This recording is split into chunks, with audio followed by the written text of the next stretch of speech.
The text came through at 7:43 p.m. on a Tuesday. I was making dinner, nothing fancy, just pasta, when my phone buzzed on the counter. Dad's name on the screen. "We've made a decision as a family. We're severing all contact with you. Stay away from us forever. You're no longer part of this family." I stared at the message, reading it twice to make sure I understood correctly. Severing all contact. Forever. No longer part of the family. Then I saw it. The notification underneath the message. Sarah liked this message. Not just read it. Not just saw it. My sister had actively given it a thumbs up. A little blue thumb, cheerfully endorsing my disownment from the family. I set down the wooden spoon I'd been holding and sat at my kitchen table. No tears came. No anger either. Just a strange, crystalline clarity. 4 years of mortgage payments flashed through my mind. 48 months of $2,400 transfers.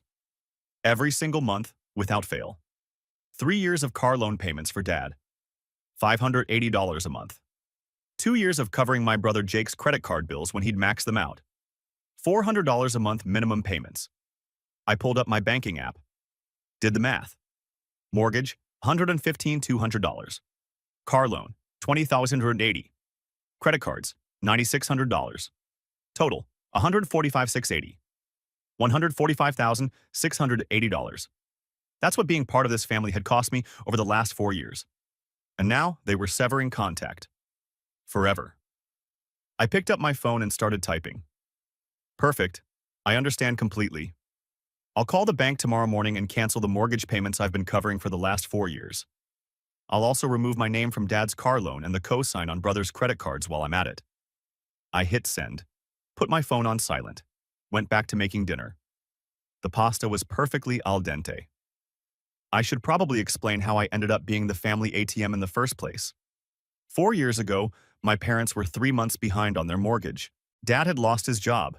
Got fired, really, for showing up drunk too many times. And Mom's part-time retail job wasn't enough to cover their payments. They were facing foreclosure, about to lose the house they'd lived in for 20 years. I was 26 at the time, working as a financial analyst making decent money. Single, no kids, living in a modest apartment. I had savings.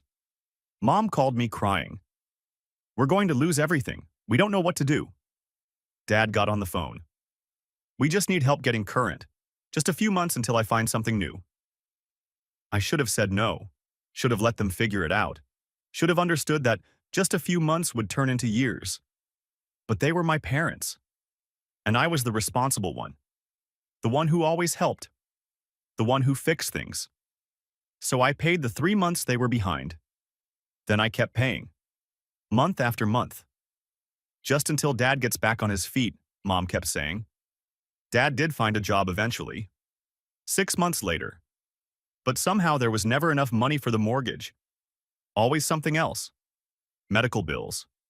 Car repairs. Emergencies. I kept paying. Then came Dad's car loan. He'd totaled his old car, another drunk driving incident. No one was hurt, thank God. But the car was destroyed. His credit was shot. Mine wasn't. "Could you just co-sign? I need a car to get to work." I co-signed. Then started making the payments when Dad temporarily couldn't cover them. Temporarily became permanent. Then Jake, my younger brother, came to me 2 years ago. He'd maxed out 3 credit cards. Total debt, $18,000. Couldn't make minimum payments. Credit score tanking. "I made some mistakes," he said.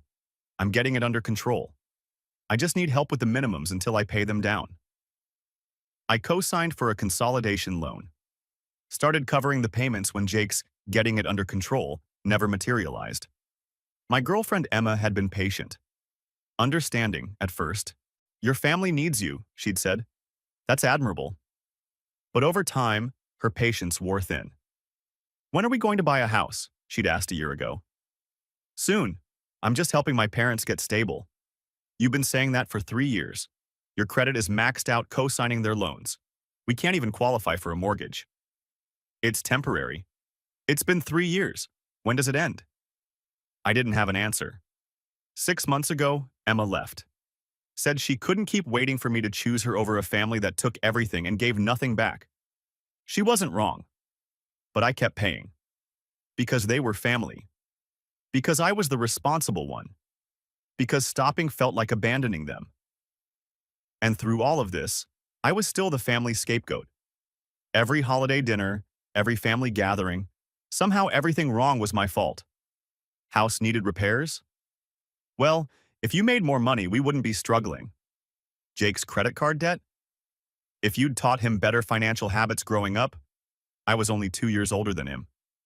Mom's health issues? The stress of our financial situation is killing her. The financial situation I was funding. Dad's drinking? Never mentioned. Never addressed. Just ignored while I footed the bills for the consequences. And Sarah, my sister, the golden child, could do no wrong. She was married, had 2 kids, lived 3 hours away, visited twice a year, contributed nothing financially. But she was perfect, beloved. While I was simultaneously the financial support and the family disappointment. 2 weeks ago, it all came to a head. It was Mom's birthday dinner. I'd driven 4 hours after work to be there. Brought a nice gift, a cashmere sweater Mom had mentioned wanting. We were sitting around the table when Dad brought up Sarah's upcoming anniversary. 10 years, he said proudly. We're thinking of helping them take a trip, somewhere special, maybe Hawaii. That's nice, I said, cutting into my steak. We were hoping you could chip in, Mom said. For the trip. Maybe $1,000? I set down my fork. I can't afford that. Silence. You make good money, Dad said. I have expenses. More important than your sister's anniversary? Mom's voice was sharp. I'm already covering your mortgage, Dad's car, and Jake's credit cards. I don't have an extra $1,000 lying around. Don't throw that in our faces, Dad said. We didn't ask you to do any of that. My jaw clenched. You literally asked me for all of it. We asked for help, not for you to lord it over us forever. I'm not. You know what your problem is? Sarah cut in. Her first words of the evening. You're selfish. You make everything about money. Family is supposed to support each other. I have been supporting. Financially, maybe. But you're never really here.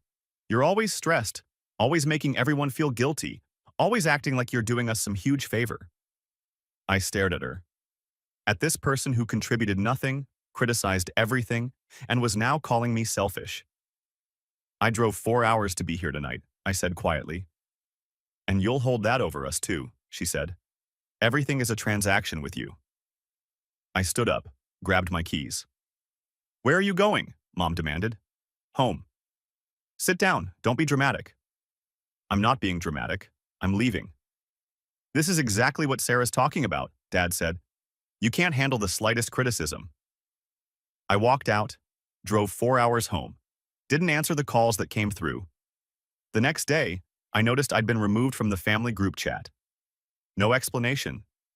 Just gone. I didn't reach out. Didn't ask why. Just kept making the mortgage payment on the first of the month. Kept covering Dad's car. Kept paying Jake's credit cards. Because that's what I did. That's who I was. The responsible one. The ATM. The one who paid for everything and got blamed for everything. For 2 weeks, radio silence. Then tonight. The text. We're severing all contact with you. Stay away from us forever. And Sarah's like. That little thumbs up, blue and cheerful. I sat at my kitchen table, eating my pasta, thinking about 145,680. Thinking about 4 years of putting my life on hold. Thinking about Emma leaving because I couldn't stop funding people who didn't even want me around. Thinking about being removed from the family group chat while still making their mortgage payment. My phone was on silent, face down on the table. I could see the screen lighting up, over and over, notifications piling up. But I didn't look, didn't care. I finished my dinner, washed the dishes, went to bed. By midnight, according to the lock screen when I finally glanced at it, I had 94 missed calls.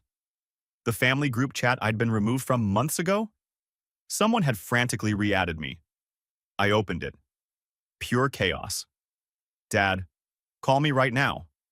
Mom, answer your phone. Sarah, you can't do this. Jake, this is so selfish. Mom, think about your mother's health. Dad, call me immediately. Sarah, you're destroying this family. All caps. All panic. All demanding I fix what they had just broken. I read through the messages. All 87 of them. Watched them escalate from confusion to anger to desperation. Then I turned off my phone completely and went to sleep. Tomorrow morning at 9 a.m. I had calls to make. And for the first time in 4 years, I felt completely, perfectly calm. I woke up at 7 a.m. feeling more rested than I had in years. Made coffee, ate breakfast, took a shower, got dressed like it was any other workday. At 8:55 a.m., I sat down at my kitchen table with my laptop, my phone, and a list of numbers I'd compiled years ago but never thought I'd use. First call, the mortgage company. I dialed at exactly 9 a.m. Thank you for calling Secure Home Lending. This is Patricia. How can I help you? Hi, Patricia. I'm calling about a mortgage account where I'm listed as a co-borrower. Account number. I read off the numbers. I need to remove myself from the loan. I can help you with that. Let me pull up the account. Typing sounds. Okay, I see you're listed as co-borrower with...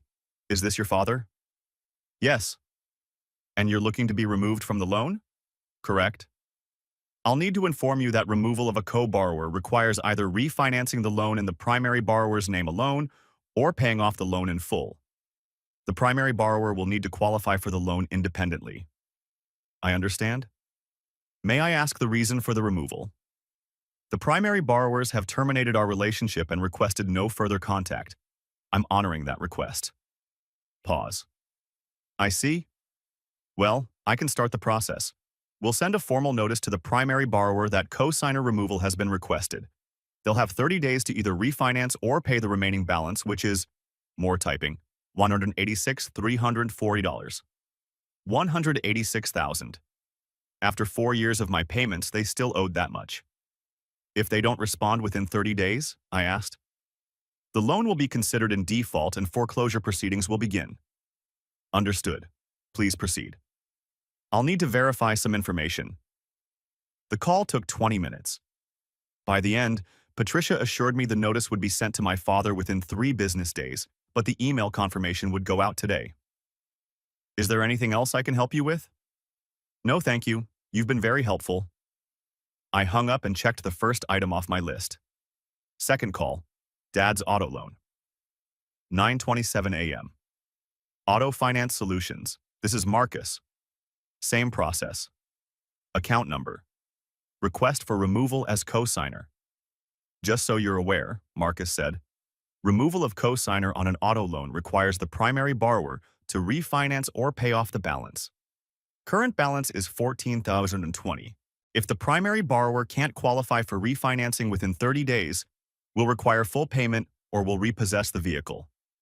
I understand. Please proceed. Dad's car. The one I'd co-signed for after he totaled his last one drunk. The one I'd been making payments on for 3 years. Repossession in 30 days if Dad couldn't pay $14,000, he definitely didn't have. 23 minutes on that call.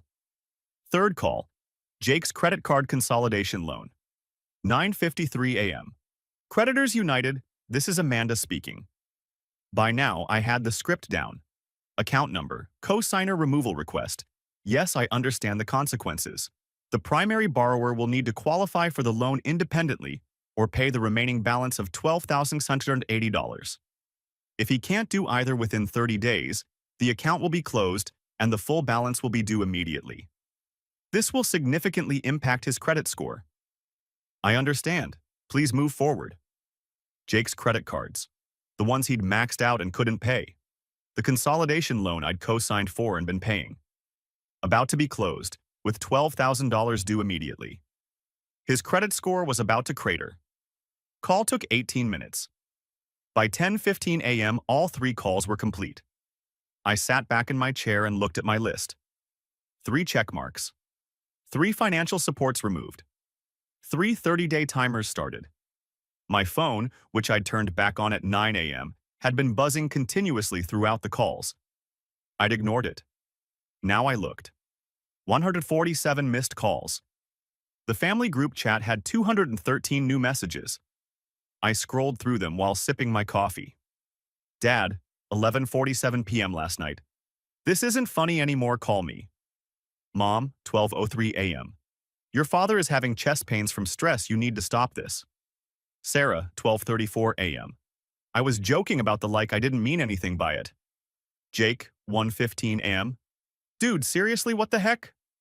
Mom, 6:47 a.m. I haven't slept all night, please just talk to us. Dad, 7:20 a.m. You're being childish. We can discuss this like adults. Sarah, 8:03 a.m. Dad didn't mean forever, he was just upset. Jake, 8:41 a.m. Come on, man, let's talk about this. Then, at 9:47 a.m., the tone changed. Dad, I just got an email from the mortgage company. Dad, call me now. Mom, what did you do? Dad, they're saying co-signer removal in process. Dad, they want the full balance in 30 days. Dad, we can't pay that. Mom, answer your phone. Sarah, this is insane, you can't just destroy the family like this. Jake, my credit card company just called. Jake, they said you're removing yourself as co-signer. Jake, they're going to close my cards. Dad, do you understand what you're doing? Mom, we're going to lose the house. Sarah, think about mom and dad, where are they supposed to go? Jake, my credit is going to be destroyed. Dad, this is so selfish. Mom, how can you do this to your own family? I set down my phone and laughed. Actually laughed. Yesterday, stay away from us forever. Today, how can you do this to family? The cognitive dissonance was stunning. My phone rang. Dad. I declined the call, rang again. Mom. Declined. Text from Sarah. Stop being a child and answer. I typed back, my first response since last night. You made a decision as a family to sever all contact. I'm respecting that decision. I've removed myself from all financial entanglements as requested. You wanted me to stay away forever. I'm staying away. I hit send and watched the 3 dots appear immediately. Sarah. Dad didn't mean it literally. Me. He said, forever. You liked the message. Seemed pretty literal to me. Sarah. I told you that was a joke. Me. Interesting time to joke about disowning your brother. Dad. We need to talk about this face to face. Me. You told me to stay away forever. I'm honoring that. Mom. Please, honey, we can fix this. Me. Fix what? You made your decision. I've made mine. Jake. Dude, you're really going to let them lose the house over this? I stared at that message. Read it 3 times. Then typed. I've paid $200 on that mortgage over 4 years, while being removed from family chats, called selfish, and told I make everything about money. Then you all decided to sever contact forever. So yes, Jake, I'm going to let them lose the house, because it's not my house, it's not my problem, and I'm not part of the family anymore, remember? Jake, come on, man. Me, your credit card payments?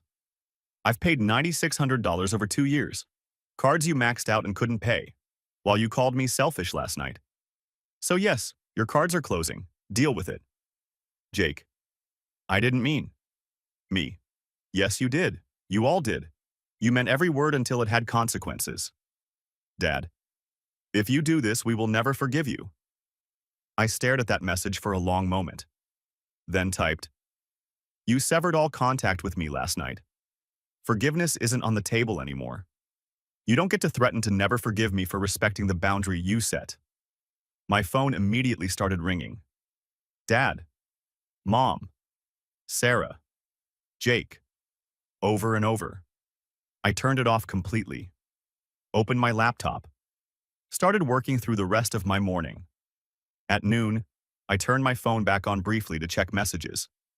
337 new messages in the family group chat. I scrolled through them. Aunt Linda had been added to the chat. What is going on? Uncle Tom. I heard you're refusing to help your parents? Sarah to the extended family. He's pulling all financial support because of one text message. Mom, to extended family. We're going to lose our home. Aunt Linda. Surely you can work this out? Uncle Tom. Family doesn't abandon family, Cousin Michelle. This seems extreme.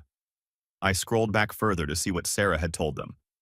Sarah, in a message before the family was added, I need you all to talk to him. He's being completely unreasonable. Dad sent one text he didn't really mean and now he's destroying everything. One text he didn't really mean. I opened the original message thread. Screenshot it. We've made a decision as a family. We're severing all contact with you. Stay away from us forever. You're no longer part of this family. Sarah's like still there. Blue thumbs up. I posted the screenshot in the family group chat. Me. For context, this is the one text he didn't really mean. Notice the part where it says forever and no longer part of this family. Also notice Sarah's endorsement.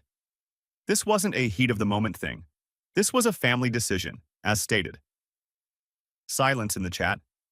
Then Aunt Linda. Oh. Uncle Tom. That does seem pretty clear, Cousin Michelle. Wait, Sarah, you liked that message? Sarah. I didn't mean it like that. Me. Then what did you mean it like? Please explain how giving a thumbs up to disowning your brother has an alternative interpretation. No response. Me. I was removed from this family chat 2 weeks ago, while still paying their mortgage, car loan, and Jake's credit cards. I kept paying anyway. Then came this message. So I did exactly what was asked. I removed myself from their lives, including financially.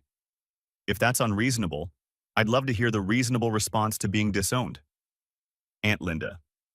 When you put it that way, Uncle Tom. Maybe everyone should cool down and talk in person. Me. They don't want me around. They made that clear. I'm just respecting their wishes. Mom. That's not what we meant. Me. Mom, with respect, it's exactly what Dad wrote. In writing, forever, no longer family. Those were his words. Dad. I was angry. Me. And you made a permanent decision while angry. Now you're dealing with permanent consequences. Sarah.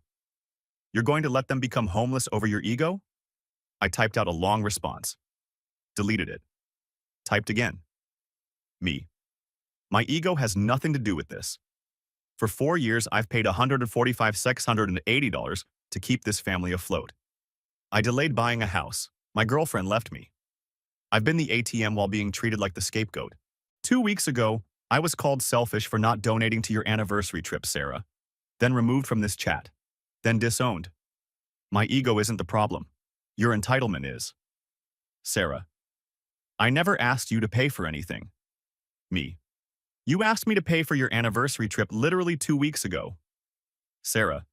That's different. Me. How? No response. Jake. What am I supposed to do about my credit cards? Me. Pay them, like an adult. Like you should have been doing instead of maxing them out while I covered your minimums. Jake. I can't pay $12,000. Me. Then your credit takes the hit. Which is what would have happened 2 years ago if I hadn't co-signed. Maybe you'll learn to manage money now. Mom. Please don't do this to your brother. Me. I'm not doing anything to him. I'm just stopping doing things for him. There's a difference. Dad. You have 24 hours to fix this or we're done. I stared at that message, then laughed out loud in my empty apartment. Me. You severed all contact with me yesterday. We're already done. But sure, give me an ultimatum. That'll help. Dad. I mean it. Me. So did I when I called the banks this morning. Have a good day, everyone. I left the group chat. This time, I left on my own terms. Muted all individual conversations. And went about my day. By 5 p.m., I had 89 more missed calls. I didn't listen to a single voicemail.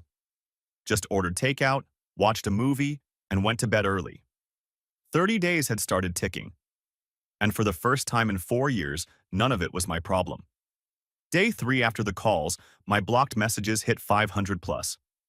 I unblocked everyone briefly to scan them. Mostly variations of the same themes. Desperation, anger, guilt-tripping, gaslighting. Mom. Your grandmother is so disappointed in you. Sarah, you've changed. You're not the person I thought you were. Jake, I hope you can live with yourself. Dad, this is financial abuse. That last one made me laugh out loud. Financial abuse. From the man who'd been collecting my checks for 4 years while calling me selfish.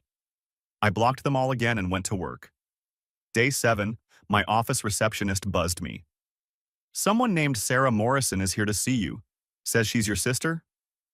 I closed my eyes. Of course she'd shown up at my workplace. Tell her I'm unavailable. She says it's an emergency. Tell her to contact me through appropriate channels if there's an actual emergency. She's crying in the lobby. I sighed. Call security if she doesn't leave in 5 minutes. She left in 4. I got an email from her an hour later. I drove 6 hours to see you and you wouldn't even come down for 5 minutes. Do you hate us that much? I'm sorry about the like. I really am. I wasn't thinking. It was a stupid mistake. But you're destroying Mom and Dad's entire lives over it. They're going to lose everything. Is that really what you want? Please call me. I didn't respond. Day 10, I got a call from a number I didn't recognize. Against my better judgment, I answered. Hello. Hi, is this Michael Morrison? A woman's voice I didn't know. Who's asking? My name is Patricia Chen. I'm a mediator with Family Resolution Services. Your mother reached out to our office about facilitating a family meeting to resolve some financial disputes. Would you be willing to participate? No. I understand this is a difficult situation, but sometimes having a neutral third party can help. My family sent me a text message disowning me. Then they panicked when I accepted their decision and removed myself from their financial obligations. There's nothing to mediate. They made their choice. According to your mother, that message was sent in anger and wasn't meant. It was sent deliberately. It said, forever. It said I was no longer family. My sister liked the message, endorsing it. This wasn't a heat-of-the-moment thing. Pause. I see. Well, if you change your mind. I won't. But thank you for your time. I hung up. They'd hired a mediator, with money they supposedly didn't have. Day 14, halfway through the 30-day deadline. I got an email from the mortgage company confirming that my father had applied for refinancing. Application was denied due to insufficient income and poor credit. They had 16 days to pay $186,340 or face foreclosure proceedings. The same day, I got a notification that someone had tried to add me back to the family group chat. I'd set my settings to require approval for group additions. I declined it. Then I got added to a new group chat. Family emergency. Before I could leave, messages flooded in. Uncle Tom. We're all here to figure this out together, Aunt Linda. Everyone needs to put their pride aside. Mom. Please just listen. I typed one message. There's nothing to figure out. They disowned me. I accepted it. Now I'm out. Then I left that chat too. Day 16, I came home from work to find my father sitting on the steps outside my apartment building. He looked older than I remembered. Grayer. Tired. You can't avoid me forever, he said. I'm not avoiding you. I'm respecting your wishes to sever all contact. I didn't mean, you did mean it. At the time, you meant every word. You only changed your mind when there were consequences. Can we please go inside and talk? No. I'm your father. You sent me a text message saying I was no longer part of the family. So no, actually, you're not. You're just someone I used to know. His face crumpled. I was angry. You walked out on your mother's birthday dinner. After being called selfish for not funding Sarah's vacation. After 4 years of funding everything else. We didn't ask you to do that. Yes, you did, repeatedly, for 4 years, every month, just until we get back on our feet. Except you never got back on your feet because I was too busy carrying you. That's not fair. What's not fair is being removed from the family chat while still paying your mortgage. What's not fair is being called selfish while handing over $145,000. What's not fair is being disowned and then harassed for accepting it. We're going to lose the house. That's not my problem. How can you say that? Because it's not my house. It's yours. And you told me to stay away forever. So I'm staying away. From the house, from the problems, from all of it. Where are we supposed to go? I don't know, Dad. Figure it out. Like adults. Like you should have been doing for the past 4 years instead of relying on me. You're really going to let your mother become homeless? I looked at him. At this man who'd called me selfish, removed me from family chats, disowned me in writing, and was now sitting on my doorstep playing the victim. Mom has a job. You have a job. Sarah has money. Jake has a salary. Between the four of you, surely you can figure something out. You're all adults. You'll manage. We can't afford. Not my problem. Please. I'm begging you. You had 4 years to appreciate what I was doing. You had 2 weeks after that birthday dinner to reach out. Instead, you sent a text disowning me. That was your choice. These are your consequences. I walked past him into my building. He didn't follow. Day 20, 10 days left. I got a voicemail from my grandmother, the only family member I hadn't blocked. Michael, honey, I heard about what happened. I'm not calling to take sides. I just want you to know I love you. Your mother called me crying, but when I asked her about the text message your father sent, she got very quiet. I told her that if they disowned you, they can't be surprised when you accept it. She didn't like that. Anyway, I hope you're doing okay. You don't owe them anything, sweetheart. Take care of yourself. I saved that voicemail. Day 22, Jake showed up at my gym. I was on the treadmill when I saw him in the mirror, walking toward me. I pulled out my earbuds. Are you serious right now? You won't answer your phone. Because I blocked you. We need to talk. We really don't. I kept running. My credit cards are closing in 8 days. I know. I set that in motion. I can't pay them off. I don't have $12,000. Then your credit score takes the hit. That's going to destroy my financial life. I slowed the treadmill to a walk, looked at him directly. You maxed out 3 credit cards, $18,000 in debt. I co-signed a consolidation loan and paid the minimums for 2 years while you continued to spend money you didn't have. I saved your credit score then. Now I'm letting it reflect your actual financial behavior. That's not me destroying anything. That's reality catching up. I've been trying to do better. You called me selfish 3 weeks ago. I didn't mean. You did. You all did. You meant it when there were no consequences. Now there are consequences and suddenly I'm the bad guy. I'm your brother. No, you're someone who shares DNA with me. Someone who maxed out credit cards, let me pay for them, and then endorsed disowning me. That's not a brother. Come on, man. I'm done, Jake. With you. With all of them. You wanted me gone. I'm gone. What am I supposed to do? Get a second job, sell some stuff, talk to a credit counselor. I don't know and I don't care. Figure it out yourself. I turned the treadmill back up and put my earbuds in. He stood there for another minute, then left. Day 25, 5 days before the deadline. Sarah called from a different number. I didn't recognize it, so I answered. Don't hang up, she said immediately. I hung up. She called back. I answered. Please just listen for 2 minutes. Why? Because I need you to understand what you're doing. I understand perfectly. You all disowned me. I accepted it. I already told you it was a mistake. What was the mistake? Liking the message or getting caught liking it? I wasn't thinking. You were thinking. You read a message disowning your brother and you gave it a thumbs up. That's not a mistake, Sarah. That's a choice. Fine, it was a choice. A bad one. I'm sorry. Okay. Okay, that's it? What do you want me to say? You're sorry because there are consequences, not because you regret what you did. That's not true. 2 weeks ago, you called me selfish. Last week, you drove to my office and made a scene. 3 days ago, you had Jake ambush me at the gym.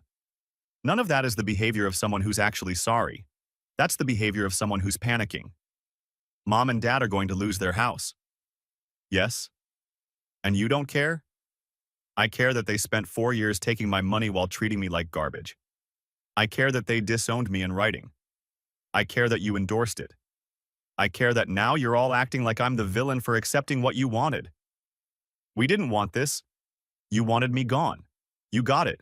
You just didn't think about what gone actually meant. They're going to be homeless, Michael.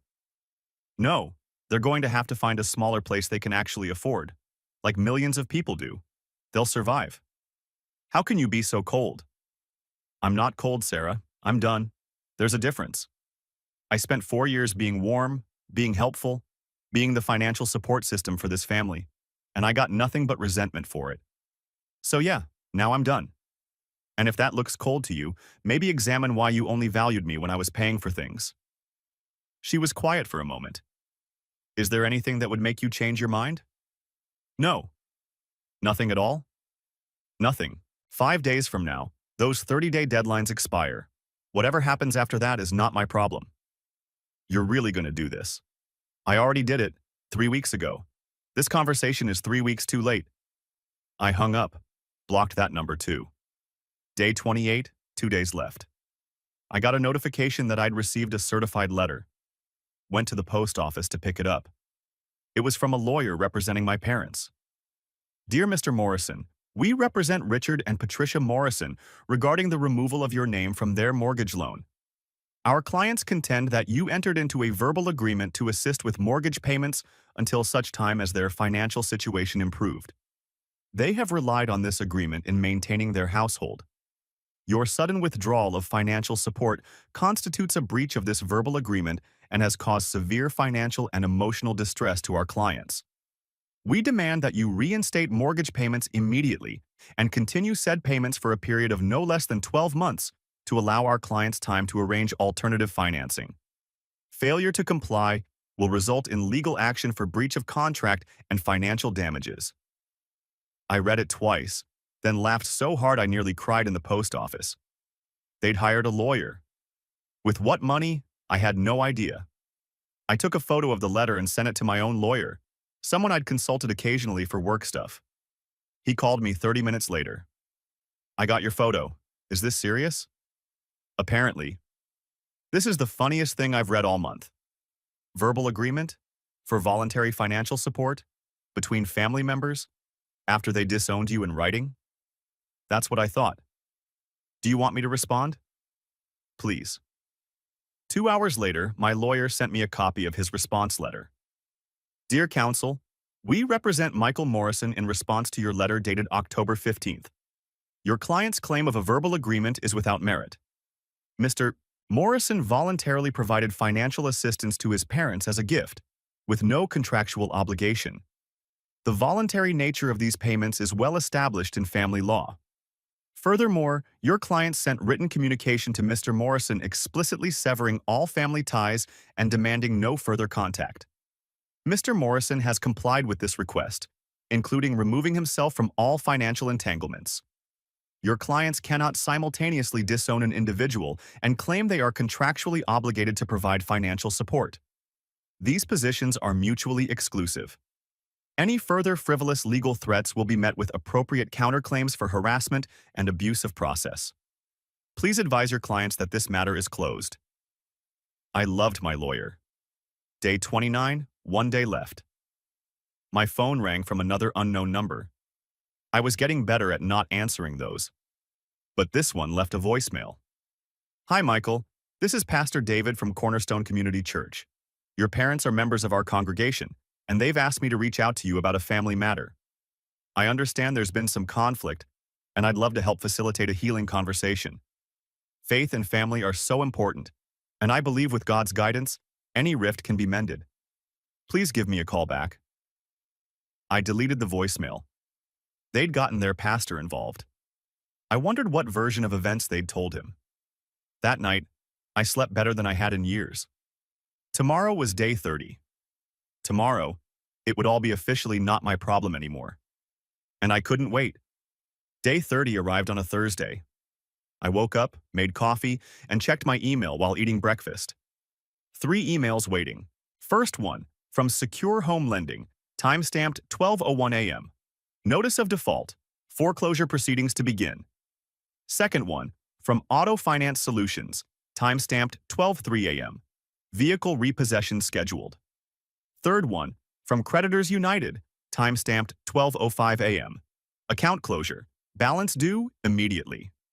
I sipped my coffee and read through each one carefully. The mortgage was officially in default. Foreclosure proceedings would begin within 14 days, unless the full balance was paid.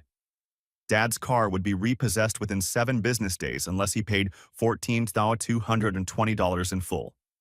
Jake's consolidation loan was closed.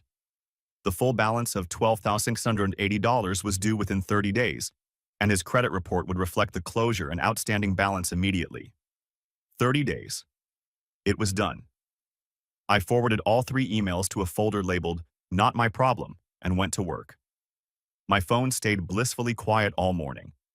Either they didn't know yet, or they were too shocked to respond. Around 2 p.m., my phone started ringing. I didn't answer. By 5 p.m., I had 47 missed calls, and the family group chat, the one I'd left weeks ago but could still see notifications for, had 156 new messages. I checked them during my drive home. Dad, 12:47 p.m. We got the foreclosure notice. Mom, 1:03 p.m. The bank says we have 14 days. Sarah, 1:34 p.m. Are you happy now? Jake, 2:15 p.m. My credit score dropped 180 points. Mom, 2:52 p.m. We're packing. Dad, 3:27 p.m. You destroyed this family. Sarah, 4:18 p.m. I hope you can live with what you've done. I could live with it just fine. 2 weeks after day 30, I got a text from my grandmother. Your parents moved into a 2-bedroom apartment on the east side. It's smaller, but it's affordable. Your mother is working full-time now at a different store. Your father picked up a second part-time job. They're managing. I thought you'd want to know. I wrote back, "Thank you for letting me know." She responded, "Are you doing okay?" Me. "Better than I have in years, actually." Grandma. "Good. That's what matters. Love you, sweetie." 3 weeks after, I ran into Jake at a coffee shop. He saw me first. I watched him debate whether to approach. Eventually, he did. "Hey," he said. "Hey. Can we talk for a minute?" I gestured to the empty chair across from me. He sat down, looking uncomfortable. "I got a second job, paying off the credit cards. It's going to take a while, but I'm doing it." "Good." "My credit score is trashed. Can't get approved for anything.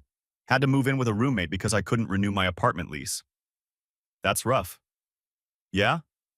He looked at his hands. "I was angry at you. For a long time. Thought you were being vindictive. And now? Now I'm realizing I was angry at myself. For being irresponsible. For maxing out cards I couldn't pay. For expecting you to clean up my mess forever." He looked up. "I'm sorry, for real. Not because I want something, just, I'm sorry." I studied him. Saw something different. Humility, maybe? Or just exhaustion. "Okay," I said. "Okay? I accept your apology." "Does that mean—" "It doesn't mean anything except I accept your apology. We're not going back to how things were." He nodded slowly. "I get it. I just wanted you to know I'm trying to do better." "That's good, Jake, really." He stood up. "Take care of yourself." "You too." He left. I felt nothing except maybe a small sense of closure. A month after day 30, I got a long email from my mother. I almost didn't read it. But curiosity won. "Michael, I've had a lot of time to think over the past month. Your father and I are in a small apartment now. We both work full-time. It's hard, but we're managing. I've been in therapy. The therapist asked me to write down everything you did for us over the years. The number was staggering. I never added it up before. Never really thought about what it meant that you were paying our mortgage. It was just happening. Background noise. Until it stopped. The therapist asked me why we sent that text. I didn't have a good answer. Your father was angry after the birthday dinner. We were all angry. Sarah suggested we just cut him out, and your father agreed. I didn't stop them. I should have, but I didn't. I think we took you for granted. We took your help for granted, and we took your presence for granted. We assumed you'd always be there, always help, always put up with our complaints and criticisms. And when you weren't there anymore, we panicked. Not because we missed you, though I do miss you so much, but because we missed what you did for us. That's shameful. I'm ashamed of that. I don't expect you to forgive me, or your father, or Sarah. We don't deserve forgiveness. I just want you to know that I understand now. What we did, what we took from you. And I'm sorry. If you ever want to talk, I'm here. But I understand if you don't. Love, Mom. I read it 3 times. It was better than anything else they'd sent. More honest, more accountable. But it didn't change anything. I wrote back, Mom, I appreciate the honesty in your email. I appreciate you taking responsibility. But you're right that it doesn't change anything. You didn't just take me for granted. You actively disowned me, in writing, with Sarah's endorsement. That wasn't a heat-of-the-moment thing. That was a decision. I'm glad you're in therapy. I'm glad you're managing. I hope you and Dad build a life you can sustain without relying on me. But I don't want a relationship with you. With any of them. Maybe that makes me cold. Maybe that makes me unforgiving. I don't care. For 4 years, I put my life on hold to support you. I lost a relationship. I lost savings. I lost peace of mind. And I got nothing but criticism and resentment for it. Now I have my life back. And I'm not giving that up. Take care of yourself, Michael. I sent it and felt nothing but relief. 2 months after day 30, I was approved for a mortgage. Without co-signed loans dragging down my credit, without monthly payments bleeding my savings, I actually qualified. I bought a small house in a quiet neighborhood. Nothing fancy but mine. Fully mine. The day I got my keys, I stood in the empty living room and felt something I hadn't felt in years. Freedom. 3 months after day 30, Sarah sent me a wedding invitation. Her anniversary had passed months ago, the one I'd refused to fund. Now she was renewing her vows. Apparently it was cheaper than a trip to Hawaii. It would mean a lot to have you there. I know things have been difficult, but you're still my brother. I didn't respond. Didn't RSVP, just recycled the invitation. 4 months after day 30, I went on a date. Her name was Jessica. We'd matched on an app. She was a teacher. Funny, smart, kind. Over dinner, she asked about my family. We're not close, I said. Oh, I'm sorry, that must be hard. It was, for a long time. Now it's just how things are, and I'm okay with it. What happened? If you don't mind me asking. I gave her the abbreviated version. The years of financial support, the disownment text, the immediate panic when I removed that support. Wow, she said when I finished. That's intense. Yeah. Do you regret it, cutting them off? I thought about it. Really thought. No, I said. I regret not doing it sooner. She smiled. Good for you. Seriously, that takes guts. We went on a second date, then a third. By month 6, we were talking about moving in together. 6 months after day 30, I got a text from Dad. Just one line. Your mother had a health scare. She's okay now. Thought you should know. I stared at it for a long time. Waited for the guilt to hit. The obligation. The voice in my head saying I should call, should check in, should do something. Nothing came. I wrote back, I hope she continues to recover. That was it. He didn't respond. 8 months after day 30, I saw Sarah at a grocery store. We made eye contact across the produce section. She froze. I nodded politely and kept shopping. She didn't approach. Neither did I. That was fine. 1 year after day 30, I was sitting in my backyard, the one I owned, with Jessica, drinking coffee on a Saturday morning. Do you ever think about them? She asked. Your family? Sometimes. Miss them? No. I miss the idea of what they could have been. A family that actually appreciated me. But the reality? No. I don't miss that. No regrets? I thought about the past year. The house I'd bought. The relationship I was building with Jessica. The peace I felt daily. The lack of angry texts, guilt trips, and financial panic. No regrets, I said. My phone buzzed. Text from Jake. 1 year since everything happened. Just wanted to say I'm doing better. Paid off half the debt. got a promotion, seeing a financial counselor. Thanks for the wake-up call, I guess. Hope you're doing well. I showed Jessica the text. Are you going to respond? Probably. He seems to have actually changed. What will you say? That I'm glad he's doing better, but that we're still not close. And that's okay? That's okay. I wrote back. Good to hear you're doing well. Keep it up. Simple. Neutral. Boundaried. Jake sent a thumbs up.